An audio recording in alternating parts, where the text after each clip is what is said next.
पर्यावरण संवर्धन म्हटलं की अनेकदा केवळ वृक्षारोपणाची चर्चा होते, मात्र झाडं लावण्या इतकंच आधीपासून अस्तित्वात असलेल्या वृक्षांचं जतन आणि संवर्धन करणंही तितकंच महत्त्वाचं आहे. हाच संदेश देत एक घर एक झाड या उपक्रमाचे प्रणेते डॉक्टर सूर्यप्रकाश कोठे यांनी शहरातील जुन्या वृक्षांच्या संरक्षणासाठी आणखीन एक महत्त्वाचा उपक्रम हाती घेतला आहे.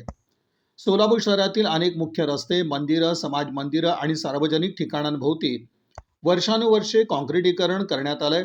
या काँक्रिटीकरणामध्ये अनेक मोठ्या वृक्षांच्या बुंद्याभोवतीही सिमेंट काँक्रीट टाकण्यात आल्यानं झाडांच्या मुळापर्यंत पाणी आणि हवा पोहोचणं कठीण झालंय. परिणामी अनेक झाडांची वाढ खुंटत असून काही झाडं हळूहळू कमकुवत होत असल्याचं चित्र दिसून येत आहे.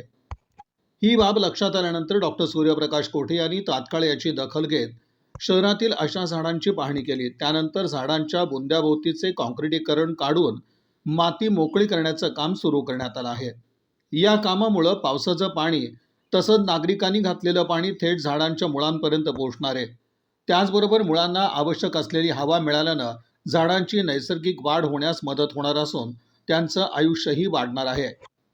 एक घर एक झाड या उपक्रमांतर्गत शहरात मोठ्या प्रमाणावर वृक्षारोपण करणारे डॉक्टर सूर्यप्रकाश कोठे आता केवळ नवीन झाडं लावण्यापुरते मर्यादित न राहता आधीपासून शहराची शान असलेल्या मोठ्या वृक्षांचं संवर्धन आणि संरक्षण करण्यावरही विशेष भर देत आहेत. वृक्षारोपणासोबतच विद्यमान वृक्षांचं संगोपनही तितकंच आवश्यक आहे. हा संदेश त्यांच्या या कृतीतून स्पष्टपणे दिसून येत आहे.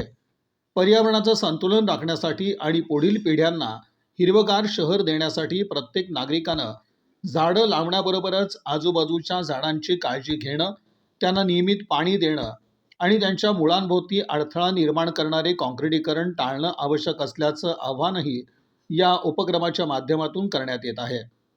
वृक्षारोपण ही केवळ सुरुवात असते, पण त्या वृक्षांचं आयुष्यभर जतन आणि संवर्धन करणं हीच खरी पर्यावरणाची सेवा आहे.